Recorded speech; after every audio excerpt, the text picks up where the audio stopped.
Hello everyone, स्वागत है बेटा आप सबका हमारे इस नए लेक्चर में एप्लीकेशन ऑफ डेरिवेटिव के। और बेटा आज के लेक्चर में हमें बहुत इंपॉर्टेंट थ्योरम पढ़ना है, दैट इज रोल्स थ्योरम। तो बेटा आज का लेक्चर बहुत ही एक्साइटिंग होने वाला है। इस टॉपिक से भी बहुत सारे सवाल आते हैं। अभी तक हमने ग्रेटेस्ट और लीस्ट वैल्यू वाला भी पोर्शन देख लिया है और उसके बाद एस्टैब्लिशिंग इनइक्वालिटीज भी बेटा मैंने आपको करा दिया है। लेकिन आज का जो लेक्चर है वो जबरदस्त इंपॉर्टेंट लेक्चर है, बहुत आपको मजा आने वाला है रोल्स थ्योरम पढ़ने में। और बेटा अगर आप रोल्स थ्योरम में थोड़ा सा भी कॉन्फिडेंस चाहते हैं तो आज का लेक्चर आप पूरा का पूरा देखिएगा, क्योंकि मैं आपको बेसिक क्वेश्चन से लेके बहुत अच्छे लेवल के क्वेश्चन तक आज इसमें लेकर जाऊंगा। तो बच्चों आज का लेक्चर स्टार्ट करने के पहले आप में से जितने भी बच्चे हमारे चैनल में न्यू हैं, मैं आप सबको बता दूं कि अगर आप अभी तक हमारे टेलीग्राम चैनल से नहीं जुड़े हैं तो सबसे पहले बेटा आप हमारे टेलीग्राम चैनल को ज्वाइन करिए, जिसका ज्वाइनिंग लिंक आपको नीचे डिस्क्रिप्शन बॉक्स पे दिख रहा होगा। उसे बेटा ज्वाइन करने से आपको दो एडवांटेज होंगे। फर्स्ट बच्चों एडवांटेज अपने लिए ये है कि यहाँ पर मैं आपको बेटा बहुत सारे सवालों की प्रैक्टिस कराता हूँ, लेकिन आपको अपने सिलेक्शन को इंश्योर करने के लिए और भी ज्यादा क्वेश्चंस की प्रैक्टिस की जरूरत है। तो वो आपको एक्स्ट्रा क्वेश्चंस आपको आपके टेलीग्राम चैनल पे मिलते हैं। ये आपका फर्स्ट एडवांटेज है। और जो सेकंड एडवांटेज है बच्चों, फर्स्ट के बाद जो सेकंड एडवांटेज है वो हमारे पास क्या आ जाता है, वो आ जाता है बेटा कि आपका कभी भी कोई भी लेक्चर मिस नहीं होना चाहिए। बिकॉज मैं बेटा एक दिन में मल्टीपल वीडियोस पोस्ट करता हूं तो कई बार बच्चे के कोई लेक्चर्स छूट जाते हैं, ठीक है, तो उससे आपका नुकसान होगा। इसलिए मैंने हमेशा ये एक हैबिट डेवलप की हुई है कि जब भी मैं कोई लेक्चर पोस्ट करता हूं उसका एक क्रिएटिव मैं इमीडिएटली टेलीग्राम पे भी शेयर करता हूं, ताकि आप बच्चों को हमेशा इस बात की जानकारी रहे कि किस दिन एक नया लेक्चर पोस्ट हुआ है, ताकि आप उस लेक्चर को अच्छे से देखें और अपने सारे कंसेप्ट्स को आप क्लियर करें। तो चलिए बच्चों स्टार्ट करते हैं अपना आज का लेक्चर। और अगर आपको थोड़ा भी फायदा हो रहा है मेरे इन लेक्चर से तो जल्दी से वीडियो को लाइक कर दीजिए, ठीक है। हेडिंग में डालेंगे अपन रोल्स थ्योरम। ऑल्दो मेरे पास अभी एस्टैब्लिशिंग इनइक्वालिटीज के और भी बहुत सारे क्वेश्चंस बचे हुए हैं, लेकिन एक बार अपन बेटा पहले सिलेबस अपना कंप्लीट कर लेते हैं। जो थ्योरेटिकल एस्पेक्ट जितना है एओडी में, मोनोटोनिसिटी में, उसको एक बार कंप्लीट कर लेते हैं। उसके बाद फिर मैं आपको सारे क्वेश्चंस की प्रैक्टिस भी करवाऊंगा। तो रोल्स थ्योरम बेटा जो स्टेटमेंट होता है, मैं आपको सबसे पहले स्टेटमेंट लिख देता हूं, पहले अपन उसको समझते हैं फिर सवालों की प्रैक्टिस करेंगे। स्टेटमेंट आपके पास है कि let f x be a function, let f x be a function of x, let f x be a function of x subject to the following conditions, subject to the following conditions. आपके पास बच्चों जो भी function होगा fx उस पर ये conditions लागू होनी चाहिए, ये इसका मतलब है। पहला अपने पास बेटा कंडीशन दिया हुआ है fx is a continuous function, fx is a continuous function. आपका जो फंक्शन होना चाहिए वो कंटिन्यूअस होना चाहिए। fx is a continuous function, it is a continuous function of x in the closed interval of a to b, in the closed interval, जिसका मतलब क्या है, जिसका मतलब है x belongs to closed interval a to b, a से b closed होना चाहिए। सबसे पहली बात है ये closed interval होना चाहिए, इस closed interval में कंटिन्यूअस आना चाहिए function.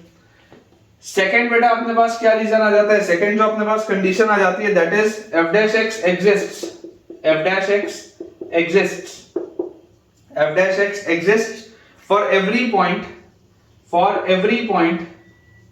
f dash x exists for every point in the open interval a to b, in the open interval a to b, ठीक है। f dash जो होना चाहिए बच्चों वो आपके पास हर पॉइंट पे एग्जिस्ट करना चाहिए in the open interval which implies x belongs to open interval a to b, हर जगह पर वो डिफरेंशिएबल होना चाहिए। And last and most important बेटा, last and most important point is fa should be equal to fb, last and most important point is that fa should be equal to fb, ठीक है। ये तीनों conditions होना जरूरी है अगर आप रोल्स थ्योरम अप्लाई करना चाहते हैं, ठीक है। अगर बच्चों आप रोल्स थ्योरम अप्लाई करना चाहते हैं तो ये तीनों कंडीशंस एक साथ होना बहुत ज्यादा जरूरी है। अगर इनमें से कोई भी एक भी बेटा अगर कंडीशन फेल कर गई तो आपका रोल्स थ्योरम फेल हो जाएगा। अभी मैं आपको बताऊंगा क्यों, ठीक है। लेकिन आप ये मान के चलिए कि तीनों कंडीशंस अगर होंगी सिर्फ और सिर्फ तब आपका रोल्स थ्योरम एप्लीकेबल होगा, अदरवाइज रोल्स थ्योरम फेल हो जाएगा।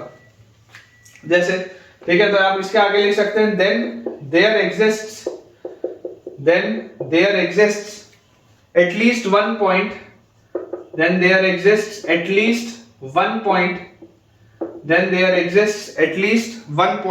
x equal to c, then there exists at least one point x equal to c such that, then there exists one point at least one point x equal to c such that a is less than c is less than b. c जो point होगा बच्चों वो a और b के बीच में होगा, where c जो होगा बच्चों a और b के बीच में होगा, where f dash c will be equal to 0, where f dash c will be equal to 0, that is there exists at least one point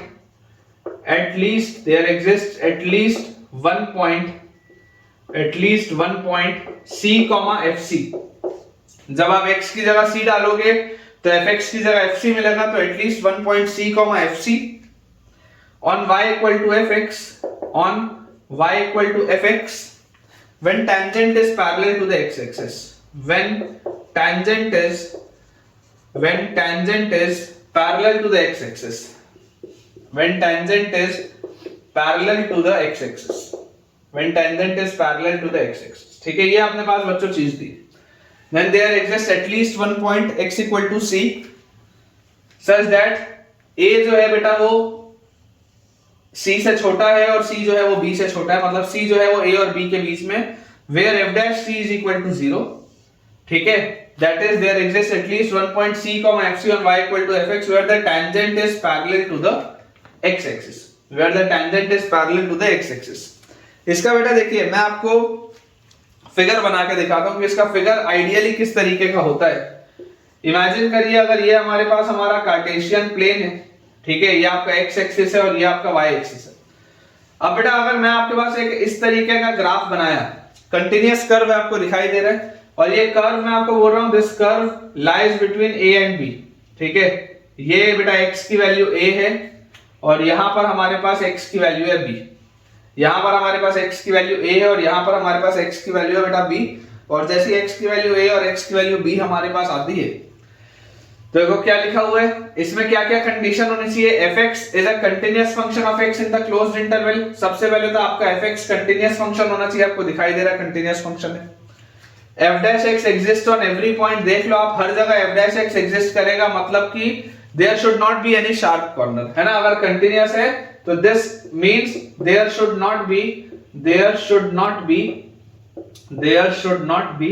any sharp corner, कहीं पर भी बच्चों कोई भी शार्प कॉर्नर नहीं होना चाहिए, आपको बात समझ में आनी चाहिए, स्मूथ होना चाहिए, शार्प कॉर्नर नहीं होना चाहिए. और तीसरा है fa is equal to fb.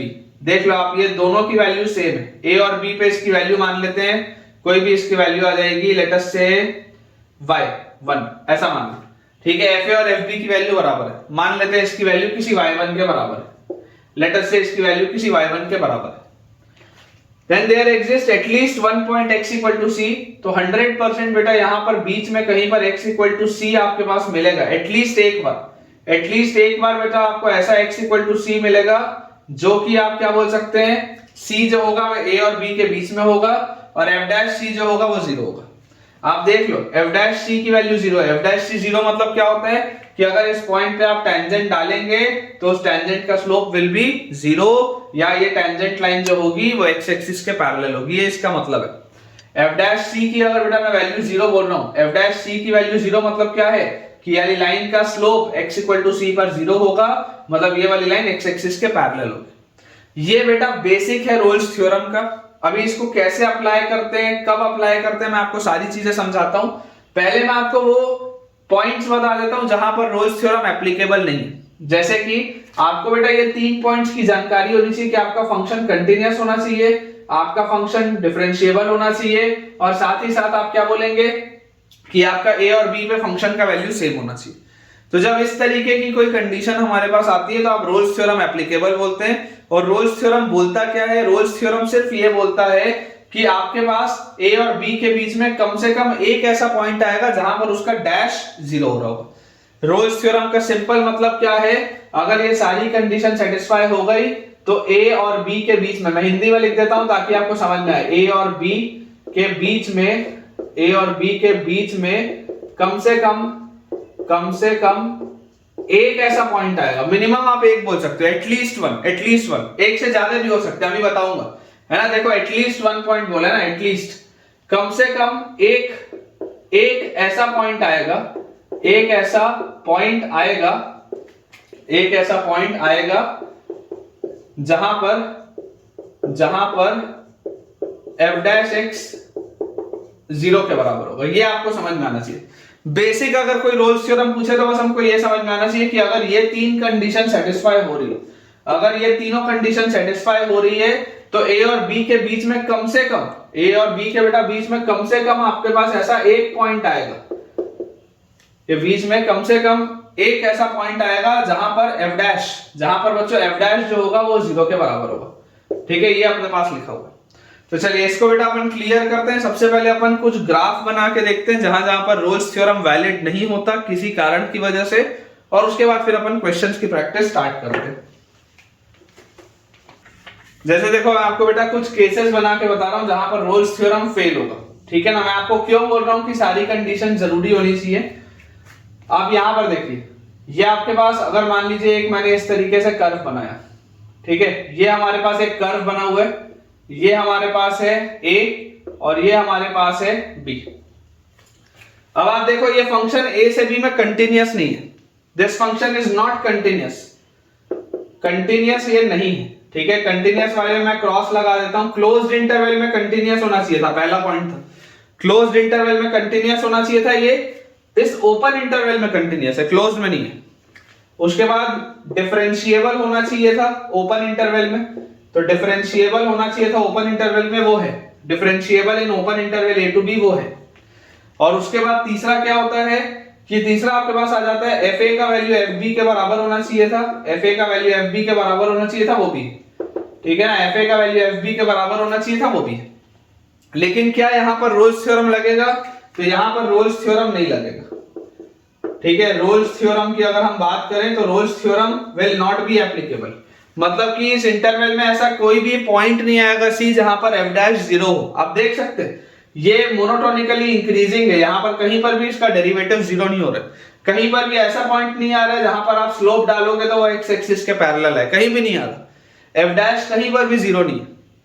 तो क्यों रोल्स थ्योरम इसमें एप्लीकेबल नहीं है बेटा? रोल्स थ्योरम इसलिए एप्लीकेबल नहीं है क्योंकि ये फंक्शन आपका डिसकंटिन्यूअस है, दिस फंक्शन इज डिसकंटिन्यूअस। तो रोल्स थ्योरम अप्लाई करने के लिए आपका कंटिन्यूटी होना बहुत जरूरी है क्लोज्ड इंटरवल में। ये हो गया बेटा पहला ग्राफ। सिमिलरली मान लो अगर मैं आपको इस तरीके से ग्राफ बना के दूं, मैं बेटा आपको एक ऐसा एक ग्राफ बना के देता हूं, ये अपने पास एक मान लो अपन ने ग्राफ बनाया, ठीक है, ये आपके पास है x इक्वल टू a, ये आपके पास है x इक्वल टू b, ठीक है, और यहां पर आपके पास, ठीक है, बस इतना अपने पास दिया हुआ है। अब देखो अगर आप बात करोगे कि कंटिन्यूअस है या नहीं, तो फंक्शन तो कंटिन्यूअस है, function is continuous in closed interval a to b, a से b में कंटिन्यूअस तो है, हर जगह है, पेन उठाना नहीं पड़ा, कंटिन्यूअस मतलब पेन उठाना नहीं पड़ा। डिफरेंशिएबल है क्या? ये डिफरेंशिएबल नहीं है यार, डिफरेंशिएबल तो नहीं है ये, क्योंकि डिफरेंशिएबल आपको ओपन इंटरवल में a से b में चाहिए होता था। आप देख सकते हैं यहां पर एक शार्प कॉर्नर आ रहा है, अगर शार्प कॉर्नर आ रहा है मतलब डिफरेंशिएबल तो नहीं है। अच्छा, क्या fa का वैल्यू fb के बराबर है क्या? तो हाँ, fa का वैल्यू fb के बराबर भी है, fa का वैल्यू fb के बराबर भी है, ये बात भी बिल्कुल सही। लेकिन क्योंकि बेटा एक कंडीशन आपकी सेटिस्फाई नहीं हुई, इसका मतलब रोल्स थ्योरम आपका एप्लीकेबल नहीं होगा, Rolle's theorem will not be applicable. क्यों रोल्स थ्योरम एप्लीकेबल नहीं होगा? आप देख भी सकते हैं ऐसा कोई भी पॉइंट नहीं है, ऐसा कोई भी पॉइंट नहीं है जहां पर आप डैश जब करोगे तो f डैश की वैल्यू 0 है। यहां पर तो फंक्शन ही नॉन डेरिवेबल हो गए, तो ऐसी बात बेकार हो गई। अदरवाइज आप कोई भी बेटा पॉइंट देख लो, पूरे आप इस कर्व में कहीं पर भी आप कोई पॉइंट देख लो, कहीं पर भी आपके पास इसका जो डेरिवेटिव होगा it is not coming out to be 0। कहीं पर भी इसकी जो लाइन का स्लोप होगा वो एक्स एक्सिस के पैरेलल नहीं आ रहा। आपको एक्स एक्सिस के पैरेलल चाहिए थी लाइन, तभी तो आप रोल्स थ्योरम बोलते हो। वही तो होता है कि अगर आपका फंक्शन कंटिन्यूअस है क्लोज्ड इंटरवल में, अगर आपका फंक्शन डिफरेंशिएबल है ओपन इंटरवल में, और अगर fa और fb का वैल्यू बराबर है, तो रोल्स थ्योरम ये बोलता है कि f अगर फंक्शन है तो उसका डैश कम से कम एक बार 0 होगा। यही तो रोल्स थ्योरम है, लेकिन यहां पर भी एप्लीकेबल नहीं हो रहा। थर्ड एंड फाइनल बेटा condition, third and final condition में आपको बोल देता हूं, मान लीजिए अगर मैंने इस तरीके का एक ग्राफ ले लिया, अब इस तरीके का बेटा अगर आप ग्राफ लोगे तो देखो यहां पर आपका फंक्शन कंटिन्यूअस है बिल्कुल सही बात है कि मेरा ये फंक्शन कंटिन्यूअस है closed interval a to b में, ये मेरा फंक्शन डिफरेंशिएबल भी है, कोई शार्प कॉर्नर नहीं आ रहा, तो ये मेरा फंक्शन डिफरेंशिएबल भी है open interval a to b में। लेकिन क्या यहाँ पर fa का वैल्यू fb के बराबर है क्या? तो fa का वैल्यू तो fb के बराबर नहीं है, fa छोटा है और fb बड़ा है, fa और fb तो सेम नहीं है। इसका मतलब यहाँ पर भी रोल्स थ्योरम नहीं लगेगा, यहां पर भी बच्चों रोल्स थ्योरम अप्लाई नहीं होगा। मतलब कि आपको कहीं पर भी एक ऐसा पॉइंट सी नहीं मिलेगा ए और बी के बीच में जहां पर उसका डेरिवेटिव जीरो हो रहा हो, एफ डैश की वैल्यू जीरो हो रही हो सी पे, या जो स्लोप हो एक्स एक्सिस के पैरेलल हो, कोई भी नहीं मिलेगा। तो इसका मतलब क्या है? इसका मतलब ये है कि अगर बेटा मुझे रोल्स थ्योरम अप्लाई करना है तो रोल्स थ्योरम अप्लाई करने के लिए जो नेसेसरी कंडीशन है, रोल्स थ्योरम के एप्लीकेशन के लिए जो नेसेसरी कंडीशन है वो क्या है? नेसेसरी कंडीशन हमारे पास आ जाती है कि ये तीनों ही चीजें होनी चाहिए। अगर तीनों में से कोई एक भी फेल हुई तो ऑटोमेटिकली आपका रोल्स थ्योरम फेल हो जाएगा। ये बात बच्चों अपने को समझ में आनी चाहिए, ठीक है? तीनों की तीनों बेटा आपके लिए कंडीशंस होना बहुत ज्यादा जरूरी है। अब बेटा अक्सर बच्चों को ये सवाल आता है मन में कि सर हमको कैसे पता चलेगा कि रोल्स थ्योरम कब लगेगा, ठीक है? क्योंकि ये बहुत एक इंपॉर्टेंट प्रोफाइल है, तो मैं लिख देता हूं where to apply Rolle's. Rolle's आपको कहां पर अप्लाई करना है ये बात हमको पता होनी चाहिए। 99% बच्चों को पता ही नहीं होता रोल्स अप्लाई क्यों करें, कहां करें, कब करें, नहीं पता होता। तो बच्चों अगर आपको रोल्स अप्लाई करना है तो आपको हमेशा ये बात याद होनी चाहिए, एक तो आपकी जो तीन कंडीशन है, 3 कंडीशंस आपकी चेक अगर हो रही हो, जो अगर बेटा आपकी 3 कंडीशंस है, अगर वो तीनों कंडीशंस चेक हो रही हो तो एक मन में ख्याल आना चाहिए कि रोल से भी आप इसको सोच सकते हैं। एंड सेकेंडली बेटा आपको एक जो बात और पता होनी चाहिए वो क्या है, जब भी आपको मिनिमम नंबर ऑफ रूट्स पूछे जा रहे हैं, minimum number of roots of f x या एफ डैश एक्स या एफ डबल डैश एक्स, ऐसे कोई भी चीज, क्योंकि आपने देखो रोल्स में क्या पढ़ा, रोल्स में पढ़ा एटलीस्ट उतने रूट्स होने चाहिए, एटलीस्ट एक रूट होना चाहिए, ठीक है ना? तो जब हमसे मिनिमम नंबर ऑफ रूट्स की बात करी जा रही हो तब भी बेटा आप बोल सकते हैं कि रोल्स थ्योरम का थॉट हमारे दिमाग में आना चाहिए, ठीक है? ये बात हमको समझ में आनी चाहिए कि रोल्स थ्योरम का थॉट जब भी हमको मिनिमम नंबर ऑफ रूट्स पूछा जाएगा, ठीक है, तो आपको रोल्स थ्योरम का थॉट आना चाहिए। मैं आपको सवाल कराऊंगा, उससे आपको समझ में आएंगी बेटा चीजें अच्छे से। नोट डाल के आप एक चीज लिखिएगा, नोट डाल के बच्चों आप एक चीज लिखिएगा, उसके बाद मैं आपको क्वेश्चन कराता हूं कि if we have to prove, देखो कैसे वाले सवाल बन सकते हैं। If we have to prove that there exist some c, if we have to prove that there exists some c, if we have to prove that there exists some c belonging to open interval a to b, where fx is equal to gx, मान लो आपको किसी c के लिए prove करना है कि fx और gx दो अलग अलग फंक्शन है वो सेम हो रहे, किसी भी c के लिए fx और gx दो अलग अलग फंक्शन है जो सेम हो रहे, तो आपको देखो अप्रोच क्या होना चाहिए, अभी सवाल पे आएगा बेटा ये अप्रोच क्या होना चाहिए। अप्रोच होना चाहिए कि आप fx माइनस gx को कोई एक नया फंक्शन बोल दो, लेट अस से hx। आप fx माइनस gx को बच्चों कोई भी एक नया फंक्शन बोल दो hx, ठीक है? तो अगर आपने बेटा fx माइनस gx को कोई भी एक नया फंक्शन बोल दिया hx, तो कुल मिला के आपको hx की वैल्यू जीरो करनी। अगर आपने hx की वैल्यू जीरो कर दी तो fx की वैल्यू gx के बराबर आ जाएगी, या आपने hx की वैल्यू जीरो करनी है एट से x इक्वल टू c, क्योंकि ये सारी चर्चा x इक्वल टू c पे हो रहा है। यही तो बोला जा रहा है ना, if you have to prove that there exists some c in a to b where fx equal to gx, तो this implies ये c पर हो रहा होगा ना, मतलब fc की वैल्यू gc के बराबर होगी, ये हो रहा होगा। तो आप ये fx माइनस gx को बेटा आप एक नया फंक्शन बोल दो, आप fx माइनस gx को एक नया फंक्शन बोल दो hx, और अगर आप hx को जीरो प्रूव कर दिए at x equal to c, अगर आप hx को बच्चों जीरो प्रूव कर दिए at x equal to c, मतलब अगर आपने hc की वैल्यू जीरो कर दी या अगर आपने fc की वैल्यू gc के बराबर कर दी, तो वही हमसे पूछा जा रहा है।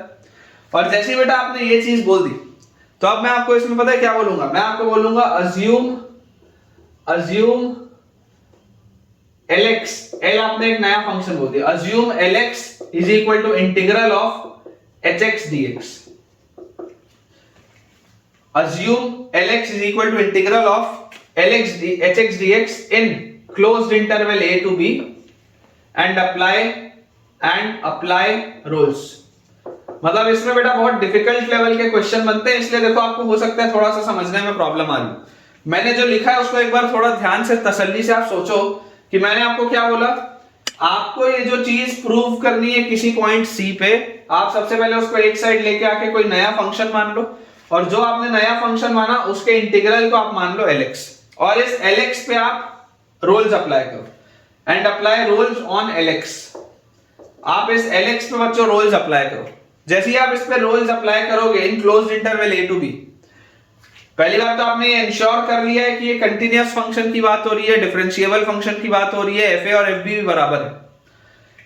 तो अगर बेटा मैं यहाँ पर रोल्स की बात करूं तो आप जरा मुझे सोच के बताओ रोल्स थ्योरम क्या बोलता है कि अगर इसमें रोल्स अप्लाई हो गया, मतलब कि अगर सारी कंडीशंस वेरीफाइड है कि Lx जो है वो कंटीन्यूअस फंक्शन भी है closed interval a to b में, Lx फंक्शन जो है वो डिफरेंशिएबल भी है open interval of a to b में, और La का वैल्यू Lb के बराबर भी, सब कुछ हो रहा है, सब कुछ हो रहा है। मैं बोल रहा हूँ रोल्स आप इसमें लगा सकते हैं तो लगाओ।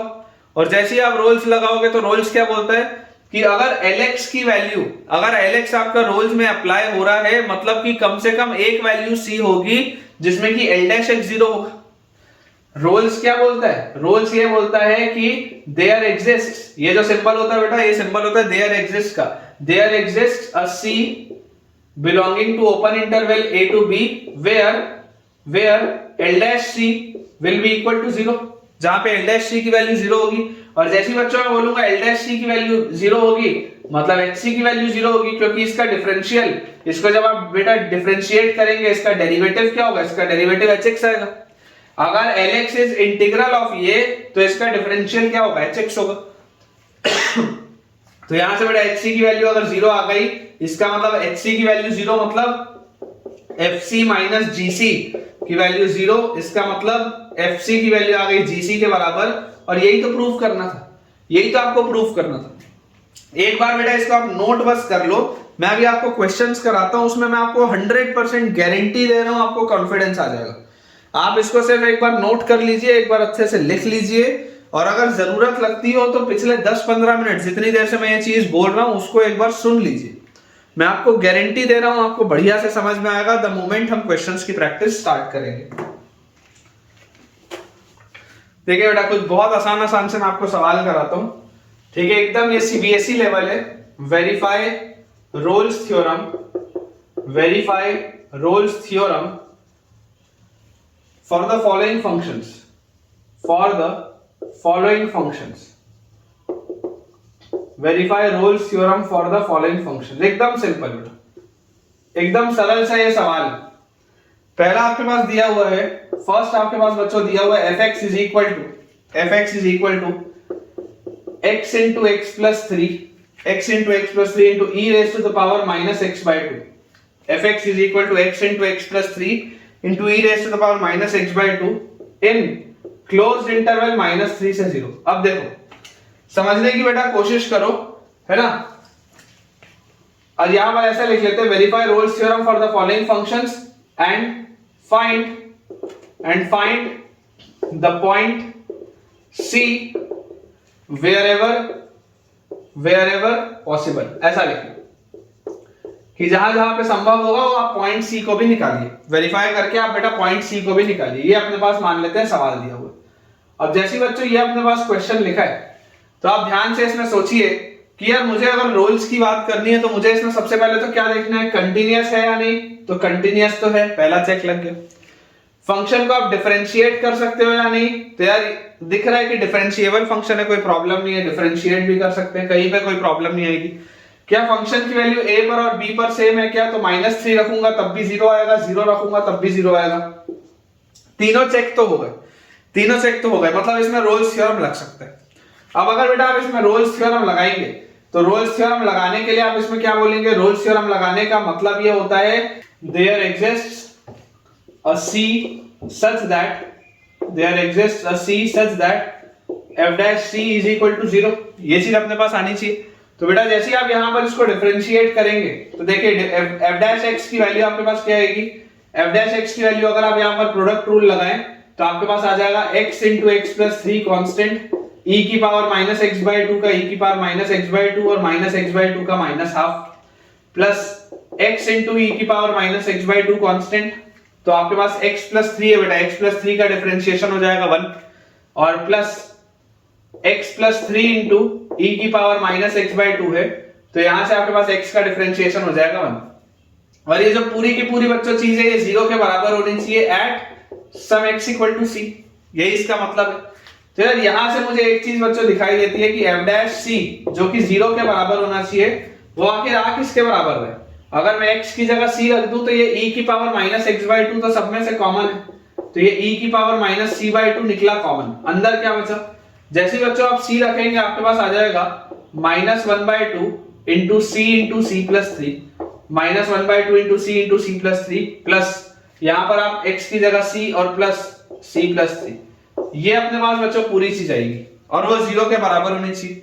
अब आप जानते ही हैं कि e की power minus c by two तो जीवन में कभी भी 0 के बराबर हो नहीं सकता, तो यहां से मेरे पास आ जाता है 0 इज इक्वल टू, यहां पर एलसीएम लेते हैं C square plus 3c with a minus sign, ठीक है, विद अ माइनस साइन, फिर 2 अगर एलसीएम ले लोगे तो c और c 2c और 2 तो 4c और प्लस 3 इंटू 2 इज 6 और ये पूरे के नीचे बेटा 2 है जो उधर जाएगा तो 0 हो जाएगा, ठीक है, ये चीज अपने पास आ जाएगी। तो यार यहां से आप बेटा इसको सिंप्लीफाई करें तो this is minus c square minus 3c plus 4c plus 6, या मैं बोल सकता हूं c स्क्वायर और minus 3c plus 4c plus c उधर जाएगा तो माइनस c और माइनस 6 इज इक्वल टू 0। ये आपके पास बेटा क्वाड्रेटिक आता है c में, इसको अगर हम सिंप्लीफाई कर लें तो हमारे पास आ जाएगा यहां से सिंप्लीफाई बेटा करते ही C square minus 3c plus 2c, ठीक है, minus 3c plus 2c minus 6 is equal to 0, तो c into C minus 3 plus 2 into C minus 3 this is equal to 0, तो c plus 2 into C minus 3 this is equal to 0, ठीक है ना। देख लो C square plus 2c minus 3c तो minus c और minus 6, बिल्कुल सही। और जैसे बच्चों ये हमने लिख लिया तो यहां से हमारे पास c की वैल्यू आती है -2 और c की वैल्यू आती है 3। अब आप देखिए आपको यहाँ पर चर्चा कौन से इंटरवल में करने बोला जा रहा है, आपको यहाँ पर बेटा चर्चा करने बोला जा रहा है -3 से 0 में, तो यार ये c इक्वल टू 3 तो रिजेक्ट होगा क्योंकि 3 तो इसके बाद वाले इंटरवल में, इसका मतलब c की वैल्यू क्या आएगी -2 आएगी, c की वैल्यू -2 आएगी। इसका मतलब क्या है, इसका मतलब बच्चों ये है कि इसमें रोल्स थ्योरम आपने अप्लाई किया तो रोल्स थ्योरम अप्लाई हो गया और c की वैल्यू आ गई आपके पास -2, तो दिस इंप्लाइज f डैश -2 जो होगा वो 0 होगा, दिस इंप्लाइज f डैश -2 जो होगा वो 0 होगा। मतलब कि ये जो आपने fx का बच्चों फंक्शन लिखा है इसका ग्राफ चाहे कैसा भी हो, जितना भी बेटा ये डिफिकल्ट इसका ग्राफ क्यों ना हो, लेकिन अगर आप x इक्वल टू -2 पर ऑब्जर्व करेंगे तो x इक्वल टू -2 पर जो पॉइंट आएगा उस पर जब आप स्लोप डालेंगे, आप एक टेंजेंट लाइन डालेंगे तो उसका स्लोप 0 होगा और वो वाली लाइन x एक्सिस के पैरेलल होगी, ये इसका मतलब है, ठीक है। तो मेरे हिसाब से बच्चों ये बहुत आसान सा सवाल था, आपको समझ में आना चाहिए। मैं इसी तरीके का आपको एक सवाल और इसमें करके बेटा दिखाता हूं। देखिए बच्चों सेकंड अपने पास इसमें लिखा हुआ है फंक्शन, सेकंड अपने पास लिखा हुआ है fx is equal to sin x upon e raise to the power x, fx is equal to sin x upon e raise to the power x in closed interval 0 to pi, in closed interval 0 to pi, ये अपने पास बच्चों सवाल है। अब देखिए अगर आपको Rolle's theorem apply करने के लिए बोला जा रहा है तो सबसे पहले आप इसमें क्या ऑब्जर्व करेंगे, आप ऑब्जर्व करेंगे कि क्या डिनोमिनेटर कहीं भी 0 हो रहा है क्या नहीं हो रहा, मतलब कोई क्रिटिकल पॉइंट वाला तो नाटक है नहीं। नॉर्मल से एक हमको ये फंक्शन दिया हुआ है, क्या ये फंक्शन कंटिन्यूअस है क्लोज्ड इंटरवल में, बिल्कुल सही बात है, फंक्शन कंटिन्यूअस है। क्या ये फंक्शन डिफरेंशिएबल है ऊपर इंटरवल में, डिफरेंशिएट मैं इसको कर सकता हूं क्वोशिएंट रूल लगा के। क्या ये फंक्शन में fa और fb का वैल्यू बराबर है क्या, तो देखो जब आप 0 रखोगे तो sin 0 0 हो जाएगा तो ये पूरा 0, आप जब पाई रखोगे तो sin पाई भी 0 हो जाएगा तब भी ये पूरा 0, तो fa इक्वल टू fbb। इसका मतलब क्या है बेटा, इसका मतलब ये है कि रोल्स थ्योरम तो अप्लाई हो रहा है, कंडीशंस अगर सेटिस्फाई हो रही है देन दिस मींस कि रोल्स थ्योरम अप्लाई हो जाएगा, ठीक है। अब अगर बच्चों यहां पर रोल्स थ्योरम अप्लाई हो जाएगा तो इसका मतलब क्या है, इसका मतलब बहुत सिंपल सा है कि आप रोल्स थ्योरम ये बोलता है कि अगर मैं लगूंगा तो कोई एक c मिलेगा belonging to a to b where f dash c will be 0, ये बोलता है रोल्स थ्योरम। तो यार यहां से अगर आप इसको बच्चों डिफरेंशिएट करें तो f डैश x की वैल्यू आपके पास क्या आ जाएगी, क्वोशंट रूल अगर आप लगाओगे तो e की पावर x का स्क्वायर, e की power x constant, sin x का डिफरेंशिएशन cos x माइनस फिर sin x कांस्टेंट, e की पावर x का डिफरेंशिएशन e की पावर x। ठीक है, और ये बेटा आपके पास पूरी चीज आएगी और आपको ये बोला जाता है कि at x equal to c इस पूरे की वैल्यू होनी चाहिए 0। At x equal to c इस पूरे की वैल्यू अगर 0 होनी चाहिए तो आप इसको तो हटा ही सकते हो डिनोमिनेटर में से, क्योंकि डिनोमिनेटर तो कभी 0 नहीं हो सकता। अब आप बेटा बात करो न्यूमरेटर की, देखो e की पावर c कांस्टेंट आप बाहर निकालो। ठीक है, x की वैल्यू जैसे आप c रखेंगे, e की पावर c आप बाहर निकालिए, अंदर आपके पास लिखा है बच्चों cos c minus sin c, अंदर आपके पास लिखा है cos c minus sin c is equal to 0। आप इसको भी हटा सकते हैं, ये भी कभी 0 नहीं हो सकता। इसका मतलब बच्चों sin c की वैल्यू cos c के बराबर आ जाएगी, which means tan c will be equal to 1, which means c will be equal to pi by 4। मतलब कि अपने पास इसका आंसर क्या आ जाएगा बेटा, इसका आंसर आ जाएगा रोल्स थ्योरम इसमें अप्लाई होगा, इसको अप्लाई करने से c की वैल्यू आएगी पाई बाय 4, मतलब f डैश पाई बाय 4 की वैल्यू आ जाएगी हमारे पास 0। मतलब कि जब मैं इसका ग्राफ अगर स्केच करूंगा तो इसका ग्राफ स्केच करने से, इसका बच्चों ग्राफ स्केच करने से आपके पास पाई बाय 4 पर अगर आप देखोगे ना तो पाई बाय 4 पर इसके डैश की वैल्यू आएगी 0, मतलब कि जो स्लोप होगा वो 0 होगा, जो टेंजेंट लाइन होगी वो आपकी एक्स एक्सिस के पैरेलल होगी। नेक्स्ट बच्चों अपने पास जो फंक्शन इसमें लिखा हुआ है वो दिया हुआ है थर्ड में, fx is equal to 1 minus x raise to the power 2 by 3, 1 minus x raise to the power 2 by 3 in कौन से इंटरवल में, -1 to 1, in the interval -1 to 1। ठीक है, आपको बेटा पूछा जा रहा है कि रोल्स थ्योरम इसमें लगेगा या नहीं लगेगा, और अगर लगेगा तो c का वैल्यू क्या होगा। अब देखो एक बात समझो, आंख बंद करके कभी भी अप्लाई नहीं कर देना चाहिए रोल्स थ्योरम। आप बेटा सबसे पहले देखिए कि कोई क्रिटिकल पॉइंट पे इसमें प्रॉब्लम आ सकता है या नहीं आ सकता। अगर आप ध्यान से ऑब्जर्व करेंगे तो देखिए x की पावर 2 by 3 लिखा हुआ है, x की पावर 2 by 3 मतलब x स्क्वायर और उसका क्यूब रूट, x स्क्वायर और उसका क्यूब रूट, ये इसका मतलब है। मैं आपको बोलता हूं कि देखो ये फंक्शन कंटिन्यूअस तो होगा, उसमें कोई प्रॉब्लम नहीं है। ठीक है, कंटिन्यूटी का तो चेक मैं बोल दूंगा कि आ जाएगा, कोई दिक्कत नहीं है। लेकिन क्या ये फंक्शन डेरिवेबल है या नहीं, क्या ये फंक्शन आपका डेरिवेबल है या नहीं, इस पे मेरा डाउट है, क्योंकि ये फंक्शन उटपटांग सा दिख रहा है। अभी तक आपने जो दो फंक्शन बेटा किए जिसमें कि अपन ने x into x plus 3 into e raised to the power minus x by 2 किया या sin x by e की पावर x किया, वो आसान से फंक्शन थे। ये थोड़ा सा अलग सा फंक्शन है। यहाँ पर वेरिएबल के पावर में कुछ उटपटांग से एक रैशनल नंबर लिखा हुआ है, तो आपको डेरिवेबिलिटी का चेक सोचना पड़ेगा। और जो बेस्ट बेटा तरीका है डेरिवेबिलिटी का चेक देखने के लिए, आप उसको देख लो कहां पर, 0 पर। आप 0 के इर्द गिर्द बेटा देख लो। जैसे अगर मान लो मैं आपको बोलता हूं f डैश 0 प्लस निकालने, तो f डैश 0 प्लस क्या होता है, f 0 plus h minus f 0 upon h limit h tends to 0, limit h approaches 0, यही होता है डेरिवेबिलिटी का चेक। ठीक है, तो अगर बेटा आप 0 प्लस पे बात करोगे तो आपके पास h अप्रोचेस 0, 0 प्लस h, तो लिमिट h अप्रोचेस 0। जैसे ही आप इसमें h डालेंगे तो दिस इज 1 माइनस h की power 2 by 3 minus f0 is 1 upon h, ये तो -1 प्लस 1 कट गया। और यहां से बच्चों आप देखो, जैसे आप इसको देखेंगे ध्यान से, माइनस h की पावर 2 by 3 और नीचे h है, मतलब दिस इज -1 by h की पावर 1 by 3। ठीक है, -1 by h की पावर 1 by 3। अब जैसे ही आप h को 0 पॉजिटिव रखोगे, एक पॉजिटिव क्वांटिटी रखोगे, तो पॉजिटिव क्वांटिटी रखते ही ये पूरी चीज इनफाइनाइट की तरफ आती हुई दिखेगी, और माइनस साइन है इसकी वजह से ये पूरी चीज आपको दिखाती हुई बेटा जाती हुई दिखेगी माइनस इंफिनिटी की तरफ। नॉन डेरिवेबल हो गया, तो नॉन डेरिवेबल हो गया क्योंकि आपको पता है कि एक फाइनाइट क्वांटिटी आनी चाहिए। ठीक है, वैसे ही अगर आप f डैश 0 माइनस देखोगे, f डैश बच्चों अगर आप 0 माइनस देखोगे तो limit h approaches 0, f 0 minus h minus f0 upon minus h होता है। तो यहां पर बच्चों अगर मैं 0 माइनस h यहां पर पुट करूं तो आपके पास आ जाएगा, देखो माइनस h आप जैसे ही रखोगे कोई फर्क नहीं पड़ रहा है क्योंकि स्क्वायर बैलेंस हो जाएगा। तो अगेन 1 माइनस h की पावर 2 by 3, यहाँ पे आपके पास देखो आ जाएगा बेटा यहाँ से 1 माइनस, यहाँ पर अगर आप माइनस h भी रख दोगे तो कोई दिक्कत नहीं आएगी, तो 1 माइनस h की पावर 2 by 3 माइनस f0, तो f0 is 1 upon minus h, -1 से ये माइनस बेटा +1 गया, माइनस से ये माइनस गया, ये आपके पास आ रहा है 1/h की पावर 1/3। आप जैसे h को बेटा 0 के पास लेके जाओगे ये पूरी चीज पॉजिटिव इंफिनिटी की तरफ आ रही है। क्लियरली आपको दिखाई दे रहा है that this function is non derivable. अब ये फंक्शन नॉन डेरिवेबल है, और अगर बेटा ये फंक्शन ही नॉन डेरिवेबल आ गया तो अब तो बेटा कोई बात ही नहीं होती, रोल्स थ्योरम एप्लीकेबल ही नहीं है, रोल्स थ्योरम एप्लीकेबल ही नहीं है। क्योंकि मैंने आपको अभी थोड़ी देर पहले बताया था कि अगर आप चाहते हैं कि रोल्स थ्योरम लगे तो रोल्स थ्योरम लगने के लिए तीनों कंडीशंस का एक साथ होना अनिवार्य है, एक साथ होना जरूरी है। तो आप क्लियरली देख सकते हैं कि तीनों कंडीशंस एक साथ नहीं लग रही है, इसलिए यहाँ पर रोल्स थ्योरम एप्लीकेबल नहीं होगा। और अगर रोल्स थ्योरम एप्लीकेबल नहीं होगा तो फिर सी वाले पॉइंट की कोई बात ही नहीं होगी। ठीक है, तो आई होप बेटा आपको ये वाला ही पॉइंट बहुत अच्छे तरीके से क्लियर होगा। आप अगर चाहें तो आप इसका ग्राफ भी एक बार बेटा घर पे अपने प्लॉट करके देखिएगा कि आपके पास इसका ग्राफ किस तरीके का आता है। ठीक है, हमारे हिसाब से तो 0 पर बेटा 0 पर ये फंक्शन नॉन डिफरेंशिएबल है।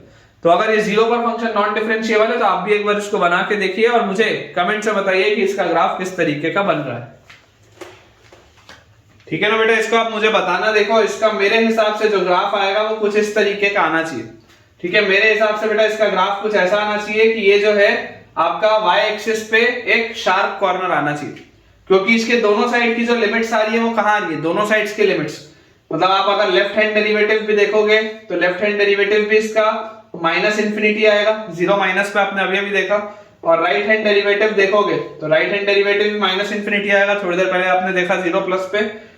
तो ये इनफाइनाइट नहीं आना चाहिए था। ठीक है, इनफाइनाइट आने का मतलब क्या है, यहाँ पर शार्प कॉर्नर आ रहा होगा। एक बार आप देखना इसको करके और मुझे आप बेटा कमेंट से बताना डेस्मोस में इसका ग्राफ किस तरीके का बन रहा है।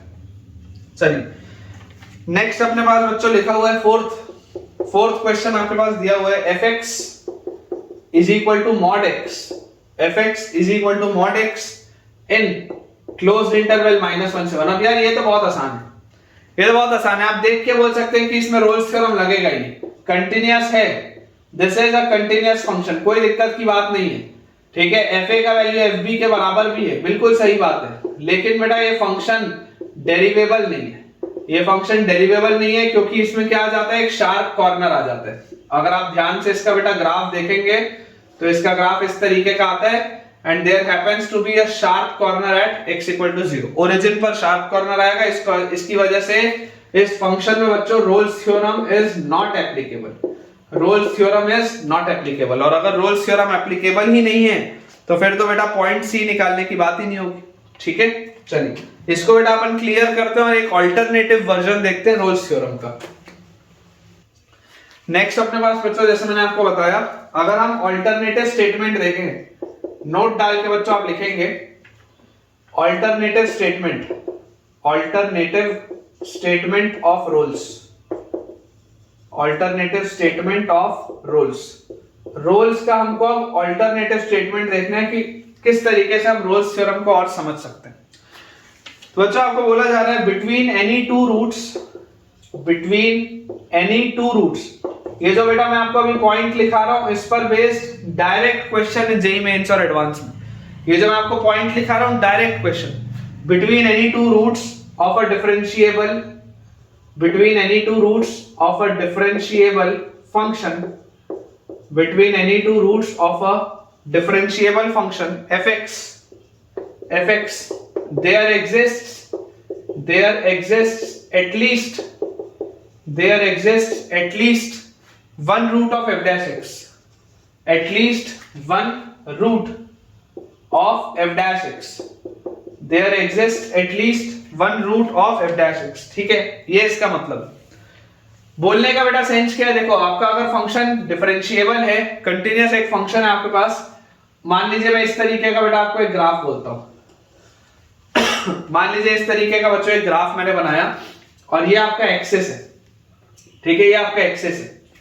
अब इस ग्राफ के लिए बेटा आपको क्लियरली दिखाई दे रहा है कि इसके रूट्स कहां पर है, तो जहां जहां पर ये 0 हो रहा है तो this is x1, this is x2, ये आपके पास है पॉइंट x3 का, ये पॉइंट है x4 का, this is the point x5, ये आपके पास दिया हुआ है। अब अगर बच्चों मैं आपको बहुत एक सिंपल सी बात बोलता हूं कि यार यहां पर अगर इतने रूट्स हैं तो between any two roots of a differentiable function, आपको दिखाई दे रहा है ये फंक्शन डिफरेंशिएबल है, अगर ये बेटा कंटिन्यूअस फंक्शन है, डिफरेंशिएबल है, हर जगह स्मूथ है, कहीं पर भी शार्प कॉर्नर नहीं, there exist at least one root of f dash x, मतलब कि अगर आप दो रूट्स लेंगे तो दो रूट्स के बीच में कम से कम ऐसा एक वैल्यू आएगा जहां पर ये कर्व घूम रहा होगा। जहां जहां पर ये कर्व घूमेगा उस पॉइंट पर देखो स्लोप जीरो आ जाएगा। जहां पर भी बच्चों ये कर्व घूमेगा उस पॉइंट पे स्लोप आपके पास क्या आ जाएगा, कर्व के घूमते ही उस सारे पॉइंट्स पर बच्चों slope will be zero. Curve के घूमते ही उस सारे पॉइंट्स पे स्लोप विल बी जीरो। तो एटलीस्ट वन, क्या बोला जा रहा है, between any two roots of a differentiable function there exist at least one, कम से कम एक रूट तो होगा। एक से ज्यादा रूट भी हो सकते हैं। देखो एक से ज्यादा किस तरीके से रूट्स हो सकते हैं मैं आपको समझाता हूं। एक से ज्यादा रूट्स होना भी पॉसिबल है। अगर आप ध्यान से बच्चों समझने की कोशिश करें, मान लीजिए अगर मैंने इस तरीके का ग्राफ बनाया, मान लीजिए बच्चों मैंने एक ऐसा कुछ ग्राफ बनाया। अब इस ग्राफ में भी आप देख सकते हैं कि ये इसका एक रूट है, लेट अस से x1, ये इसका दूसरा रूट है, लेट अस से x2, ये इसका तीसरा रूट है, लेट अस से x3। अब देखो x2 और x3 के बीच में तो केवल ऐसा एक ही पॉइंट है जहां पर इसका डेरिवेटिव जीरो हो रहा है, क्योंकि इस पॉइंट पे ही बस इसका स्लोप इसके बराबर है, सिर्फ एक पॉइंट। लेकिन यहां अगर मैं देखूंगा तो देखो बीच में कितने पॉइंट्स आ रहे हैं, 1 2 3 4 5 ऐसे पॉइंट्स आ रहे हैं। ये दो रूट्स के बीच में ऐसे 5 पॉइंट्स आ रहे हैं जहां पर इसका डेरिवेटिव क्या हो जा रहा है, जीरो हो जा रहा है। तो इसलिए बोला जाता है एटलीस्ट एक, कम से कम एक होगा, एक से ज्यादा भी हो सकते हैं, कम से कम लेकिन एक तो होगा। इसलिए मैं आपको बोल रहा हूं रोल्स थ्योरम की आपको फील कब आनी चाहिए, रोल्स थ्योरम की बच्चों आपको फील आनी चाहिए जब भी आपको बोला जाएगा ना कि minimum roots, minimum number of roots, minimum, अभी मैं आपको सवाल कराऊंगा, minimum number of roots, minimum number of roots of f x या एफ डैश एक्स या एफ डबल डैश एक्स, इन सब के जब मिनिमम नंबर ऑफ रूट्स की बात होगी तो रोल्स की बात आनी चाहिए। इनके मिनिमम नंबर ऑफ रूट्स में बच्चों रोल्स की बात आनी चाहिए। जैसे मान लो अगर आपसे एफ एक्स का मिनिमम नंबर ऑफ रूट्स पूछा जाए तो आप एफ डैश एक्स का तो निकाल ही सकते हैं। देखो एफ डैश एक्स का कब निकलेगा, एफ एक्स के जितने रूट्स होंगे उससे कम से कम एक कम होगा एफ डैश एक्स का रूट। ये बात आती है समझ में कि इसके अगर मान लो दो रूट है तो एफ डैश का कम से कम एक होगा, अगर इसके तीन रूट है तो एफ डैश के कम से कम दो होंगे। देख लो अगर आपके पास इसमें यहां पर इसके 5 रूट है तो एफ डैश के कम से कम 4 होंगे, 1 2 3 और 4। अगर fx के बेटा, अगर fx के 5 रूट है, अगर fx के आपको 5 रूट दिख रहे हैं x1 से x5 तो f डैश के कम से कम 4 होंगे। ये एक आ गया पहला, ये दूसरा, ये तीसरा और ये चौथा, कम से कम 4 होंगे f डैश के, एक कम होगा, मिनिमम उससे एक कम होगा। तो अगर मान लो कभी आपको f डैश x का निकालने बोला जाए तो आप fx के नंबर ऑफ रूट्स देख सकते हैं। अगर आपको कभी f डबल डैश x का बोला जाए तो आप f डैश का देख सकते हैं। अगर मान लो कभी मुझसे fx के मिनिमम नंबर ऑफ रूट्स पूछ ले, अगर बेटा कभी मुझसे fx के मिनिमम नंबर ऑफ रूट्स पूछ ले तो मैं यहां पर इसका इंटीग्रल देख लूंगा, मैं यहां पर बच्चों इसका इंटीग्रल देख लूंगा। बेसिकली ये क्या है, f डैश x का इंटीग्रल ही तो fx लिखा है ना, f डैश x का इंटीग्रल fx है, यहां f डबल डैश का इंटीग्रल f डैश है। अगर आपको इसके मिनिमम नंबर ऑफ रूट्स निकालने हैं तो आप इसको देखेंगे, अगर आपको इसके मिनिमम नंबर ऑफ रूट्स निकालने तो आप इसको देखेंगे।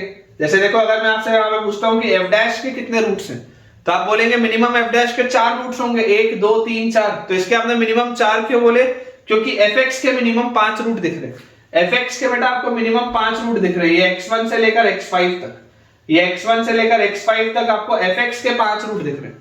तो अगर fx के 5 है तो f डैश के आपने 4 बोले, करेक्ट। अगर fx के 5 थे तो f डैश के 4 बोले, अगर f डैश के 4 बोलोगे तो f डबल डैश के कम से कम आप 3 बोलोगे। अगर इसके 5 है तो इसके कम से कम 4 होंगे और इसके कम से कम 3 होंगे। लेकिन मैं आपको बोल रहा हूं कि अगर मान लो मुझे fx के मिनिमम नंबर ऑफ रूट्स निकालने बोल दिया जाए तो मैं इसके पहले इसका इंटीग्रल सोच लूंगा।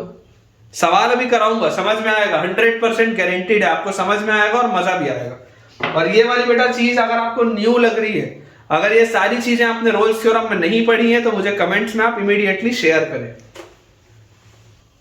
जैसे बच्चों देखो एक सवाल अपने पास लिखा है, let n belongs to natural number, let n belongs to natural number if the value of c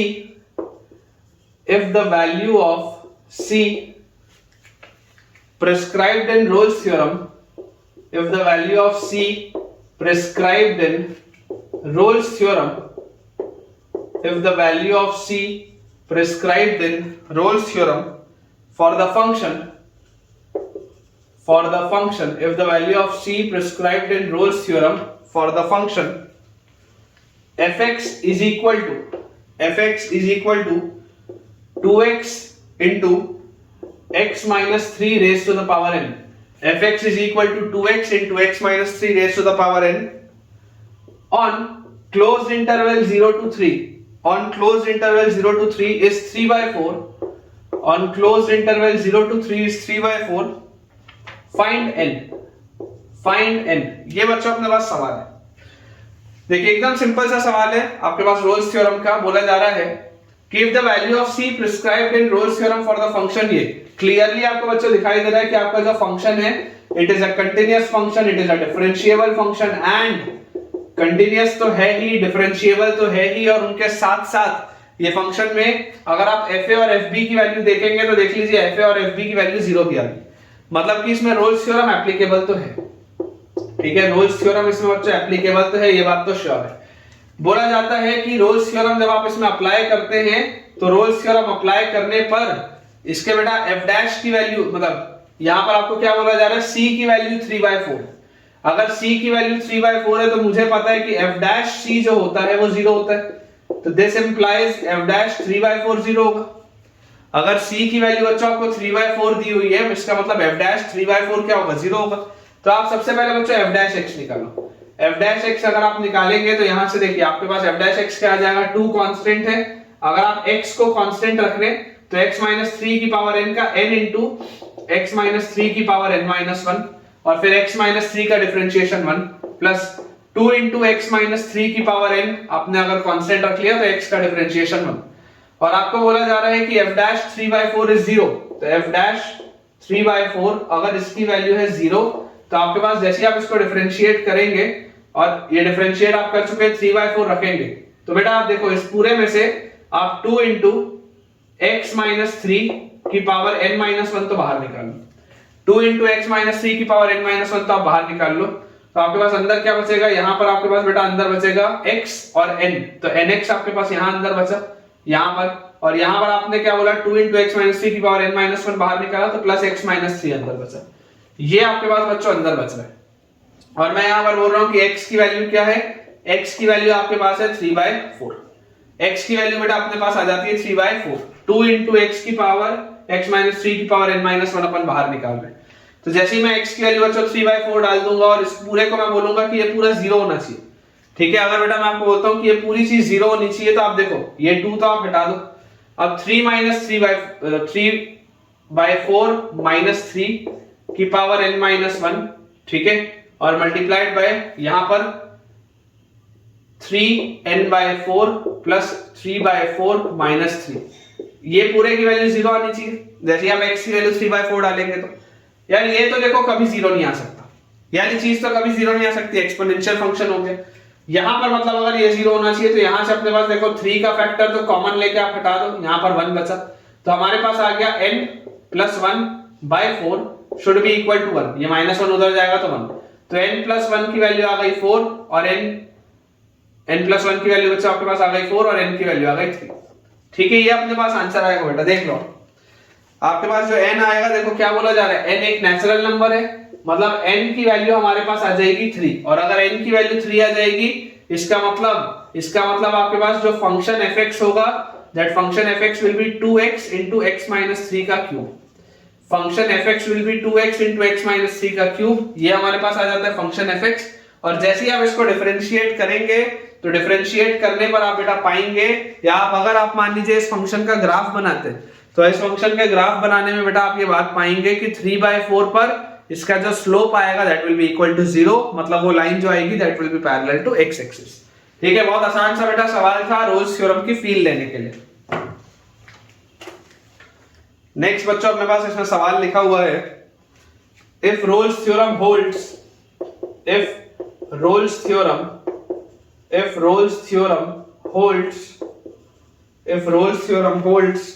for the function, कौन से फंक्शन के लिए बच्चों बोल रहे हैं, for the function fx is equal to x cube minus bx square plus cx।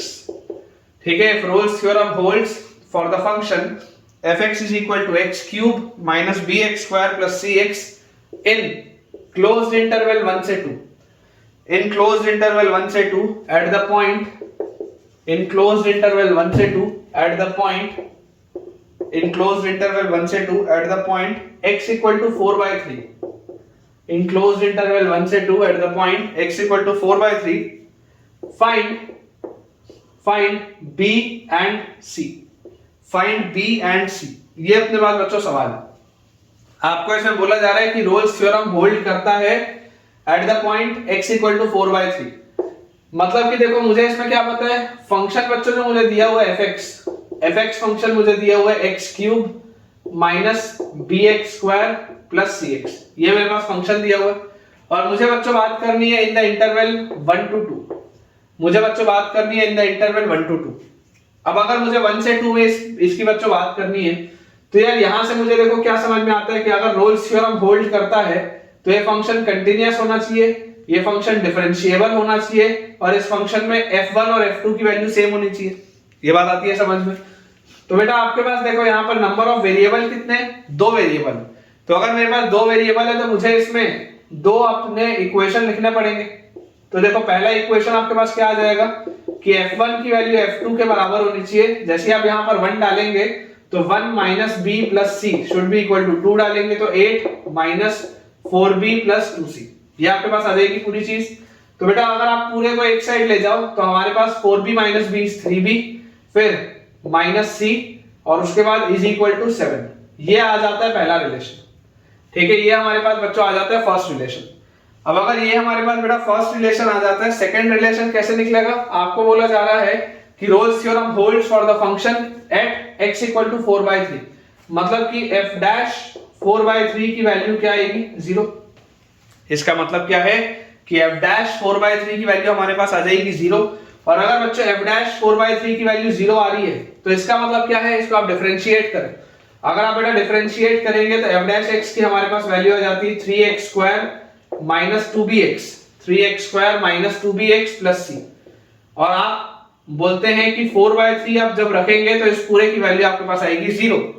तो 4 by 3 एक बार अगर मैं इसमें रख के देखूं तो 3 इंटू 4 by 3 इंटू 4 by 3, क्योंकि 4 by 3 का स्क्वायर लिखा है, माइनस 2b इंटू 4 by 3 और plus c, this is equal to 0। तो यार यहां से ये 1 3 से 1 3 गया तो ये आ जाता है 16 by 3 और उसके बाद minus 8b by 3 plus c is equal to 0। पूरे को 3 से अगर मल्टीप्लाई कर दें तो 16 minus 8b plus 3c is equal to 0। ठीक है, ये हमारे पास आ जाता है। और यहां से बच्चों आप देखो, यहां से आप c की वैल्यू बोल सकते हैं 3b माइनस 7। ठीक है, c की वैल्यू हमारे पास क्या आ जाएगी? 3b माइनस 7, यही आएगी c की वैल्यू। तो इसको यहां पर डाल देते हैं तो 16 minus 8b plus 3 into c की जगह 3b minus 7, this is equal to 0। तो 16 minus 8b plus 9b minus 21 is equal to 0। तो बच्चों यहां से आ गया b और is equal to 16 minus 21 is minus 5, उधर जाएगा तो 5। तो b की वैल्यू तो आ गई 5। और अगर बेटा b की वैल्यू मेरे पास 5 आ जाती है तो 3 इंटू 5 15, 15 माइनस 7 इज 8, c की वैल्यू आ जाएगी 8। बच्चों आप ध्यान से देख सकते हैं b की वैल्यू आपके पास आएगी 5 एंड c की वैल्यू आपके पास आ जाएगी 8। तो बहुत आसानी से हम रोल्स थ्योरम का इस्तेमाल करते हुए कोई भी बेटा इस तरीके का जो सवाल हो वो सॉल्व कर सकते हैं। देखिए बेटा नेक्स्ट अपने पास इसमें क्वेश्चन लिखा है, consider the function, consider the function, consider the function fx। fx की बेटा अपने पास 2 ब्रांचेस हैं, पहला है x sin pi by x और दूसरा है 0, x sin pi by x, दूसरा है 0। ये वाली बच्चों ब्रांच आ जाती है फॉर x ग्रेटर देन 0 और ये वाली ब्रांच हमारे पास आ जाती है फॉर x इक्वल टू 0। ठीक है, पहली वाली बच्चों ब्रांच है फॉर x ग्रेटर देन 0, दूसरी वाली ब्रांच है for x equal to 0। Then find the number of points, then find the number of points, then find the number of points, then find the number of points in open interval 0 to 1 where the derivative f dash x vanishes where the derivative f dash x vanishes। ठीक है, ये अपने पास बच्चों सवाल है। अब ये एक अच्छा क्वेश्चन है, स्टार आप लगा लीजिए और समझने की कोशिश करिए कि इसमें हो क्या रहा है। सबसे पहली बात बेटा, मुझे एक जो बात समझ में आनी चाहिए कि यार अगर मैं सिर्फ अभी मैं इसकी बात ना करूं कि मैं कौन से इंटरवल में बात कर रहा हूं, मैं सिर्फ अगर आपको बोलूं x sin pi by x, ठीक है, या चलो इसको भी बोल देते हैं फॉर x ग्रेटर देन 0, तो अगर आप x को पॉजिटिव रखोगे तो x sin pi by x जो होगा वो कंटिन्यूअस होगा। ये बात तो श्योर है, क्योंकि देखो x भी एक कंटिन्यूअस फंक्शन है, साइन फंक्शन भी एक कंटिन्यूअस फंक्शन है, और जैसे ही आप बेटा x को ग्रेटर देन 0 बोलते हैं तो ग्रेटर देन 0 बोलते हैं, अब ये तो नीचे कभी भी 0 आ ही नहीं सकता, हमेशा कोई ना कोई पॉजिटिव क्वांटिटी होगी, तो ये साइन फंक्शन है, ये भी कंटिन्यूअस है और x भी कंटिन्यूअस है। ठीक है, तो ये हमारे पास लिखा हुआ है it is a continuous function, बिल्कुल सही। क्या ये फंक्शन डेरिवेबल है? तो हाँ, ये फंक्शन डेरिवेबल भी होगा, इसमें भी कोई दिक्कत नहीं, फंक्शन आपका डेरिवेबल भी होगा, आप देख सकते हैं, क्योंकि x ग्रेटर देन 0 लिखा है। अगर आपके पास कुछ ऐसी चीज लिखी होती जिसमें आपको x इक्वल टू 0 पर भी चेक करना होता, वहां प्रॉब्लम होती, वहां अपने को देखना पड़ता, लेकिन ग्रेटर देन 0 में तो कोई दिक्कत नहीं। अब अगर मुझे रोल्स की बात करनी है तो रोल्स के लिए fa should be equal to fb होना चाहिए, लेकिन इसको मैं कैसे लगाऊं? अगर मुझे रोल्स की बच्चों बात करनी है तो रोल्स के लिए fa is equal to fb होना चाहिए, लेकिन मैं उसको लगाऊं कैसे?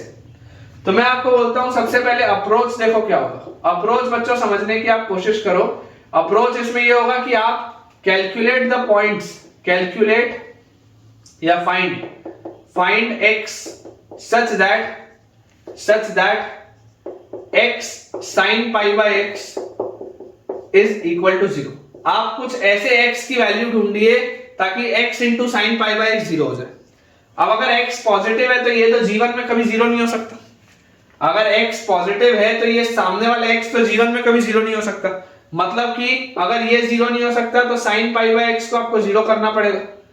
अब अगर बच्चों आपको sin पाई बाय x को 0 करना पड़ेगा, इसका मतलब पाई बाय x का वैल्यू सम k पाई के बराबर होना पड़ेगा, where k belongs to a natural number.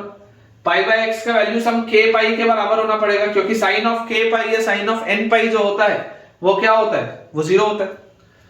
Where k belongs to a natural number मैंने लिख दिया, पाई से ये पाई कट गया, तो बच्चों k की वैल्यू या x की वैल्यू क्या आ गई? x की वैल्यू अपने पास आ जाती है 1 by k, x की वैल्यू 1 by k आ जाती है, where k is a natural number, this implies x की वैल्यू आ जाती है 1, फिर 1 by 2, 1 by 3, 1 by 4, 1 by 5 and so on।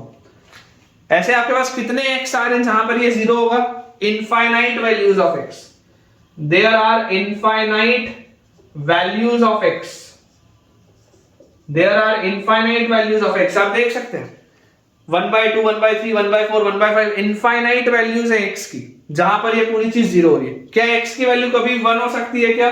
1 आप बेटा x की वैल्यू नहीं ले सकते, क्योंकि आप इस इंटरवल में बात कर रहे हैं, आप बच्चों बात कर रहे हैं 0 से 1 में, तो आप 1 को रिजेक्ट कर दीजिए, क्योंकि आप 0 से 1 में बात कर रहे हैं तो प्रॉब्लम आएगी 1 को। लेकिन आप 1 by 2 तो ले सकते हैं, 1 by 2 इसी इंटरवल में, 1 by 3 इसी इंटरवल में, 1 by 4 इसी इंटरवल में, 1 by 5 इसी इंटरवल में, और जितने इनफाइनाइट नंबर होंगे सारे के सारे इसी इंटरवल में होंगे, तो कोई प्रॉब्लम की बात नहीं। मैं आपको बेटा बोलता हूं कि अगर मैं सिर्फ इन दोनों की बात करूं, अगर मैं सिर्फ इस इंटरवल की बात करूं, कौन से इंटरवल की? 1 by 2 से 1 by 3। मैं बेटा अगर केवल 1 by 2 से 1 by 3 की बात करूं तो आप मुझे बताओ क्या इसमें मैं रोल्स लगा सकता हूं क्या? अगर मैं सिर्फ 1 by 2 से लेकर 1 by 3 की बात करूं, फंक्शन कंटिन्यूअस तो है, फंक्शन डिफरेंशिएबल भी है, और 1 by 2 से 1 by 3 में देख लो fa और fb बराबर भी है, क्योंकि f 1 by 2 की भी वैल्यू 0 होगी और f 1 by 3 की भी वैल्यू 0 होगी। 1 by 2 पर भी ये पूरी चीज 0 हो जाएगी और 1 by 3 पर भी ये पूरी चीज 0 हो जाएगी। ये बात हमको आती है समझ में यहां से।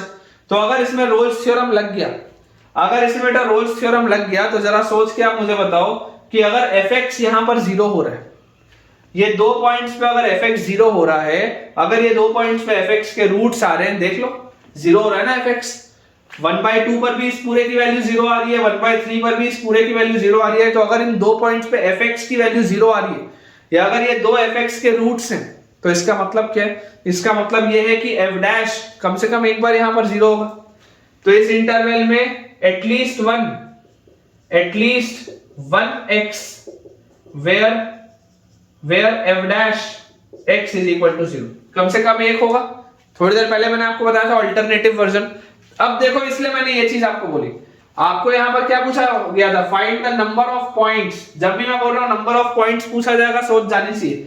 Find the number of points where the derivative f dash x vanishes. आपको f डैश x के रूट्स पूछे जा रहे हैं। आपको बेटा पूछा जा रहा है कि मतलब टोटल कितने पॉइंट्स होंगे जहां पर f डैश x की वैल्यू 0 होगी। आपको टोटल बच्चों पॉइंट्स बताने जहां पर f डैश x की वैल्यू 0 होगी। f डैश x का आपको वैनिश कराना है ना, मतलब f डैश x की वैल्यू 0 होनी चाहिए। कौन कौन से x पे रूट्स कौन कौन से होंगे f डैश के, तो f डैश के रूट्स कैसे निकालोगे, वो तो नहीं निकाल सकते। तो वो निकालने का तरीका क्या है कि आप देख लो इसके पहले fx को, fx के जितने रूट्स होंगे उससे कम से कम एक कम f डैश x के रूट्स होंगे, या मिनिमम उतने तो होंगे, एटलीस्ट उतने होंगे। अगर इसके 5 रूट्स होते हैं तो f डैश के एटलीस्ट 4 रूट्स होंगे। मैं ये नहीं बोल रहा हूं कि एग्जैक्टली 4 ही होंगे, लेकिन एटलीस्ट 4 होंगे। अभी अभी मैंने आपको ये ग्राफ के थ्रू बताया था। क्या मैंने आपको बताया था बेटा ग्राफ के थ्रू कि अगर आपके पास इस तरीके का ये ग्राफ बना हुआ है, तो अगर आपको fx के 5 रूट्स मिल रहे हैं तो fx के 5 रूट्स के सामने आपके पास f डैश के 4 रूट्स आएंगे, एटलीस्ट कम से कम f डैश के आपके पास 4 रूट्स आ जाएंगे। ठीक है, ये चीज हमने बताई थी। अब जैसी बच्चों ये चीज आपको समझ में आती है तो यहां पे आप बोल सकते हैं कि अगर यहां पर बेटा इस इंटरवल में मैं रोल्स थ्योरम लगाऊं तो कम से कम एक ऐसा x आएगा जहां पर f डैश x की वैल्यू 0 होगी, जो मुझे निकालना है। सिमिलरली बेटा अगर मैं इसमें ना लगा के इसमें निकालूं 1/3 और 1/4 में, 1/2 और 1/3 में एक आ गया। अगर मान लो मैं 1/3 और 1/4 में लगाता तो अभी भी कंटिन्यूअस है, डेरिवेबल है, और अब f 1/3 की भी वैल्यू 0 है, f 1/4 की भी वैल्यू 0 है, मतलब 1/3 भी इसका एक रूट है, 1/4 भी इसका एक रूट है। तो इस इंटरवल के बीच में भी तो एटलीस्ट एक आएगा। वैसे ही अगर मैं 1/4 और 1/5 के बीच में ले लूं तो f 1/4 भी 0 है, f 1/5 भी 0 है। तो इस इंटरवल में भी अगर आप रोल्स लगाओगे तो कम से कम एक तो आएगा इस इंटरवल में भी। और ऐसे कितने इनफाइनाइट वैल्यूज हैं, ऐसे कितनी वैल्यूज है इनफाइनाइट, मतलब ऐसे कितने इंटरवल बन सकते हैं इनफाइनाइट। तो आप जरा सोच के देखो, अगर हर इंटरवल में से कम से कम एक, अगर हर इंटरवल में से बेटा कम से कम आपको एक ऐसा x मिल रहा है जहां पर f डैश की वैल्यू 0 होगी, तो ऐसे इनफाइनाइट इंटरवल्स में कितने आपको f डैश मिलेंगे जहां पर 0 होता होगा। इनफाइनाइट आंसर है। ठीक है, आंसर इसका आपका क्या आ जाएगा बेटा, आंसर इसका आ जाएगा आपके पास इनफाइनाइट। ठीक है, ऐसे सवाल आपके पास ऑप्शंस में आ सकते हैं।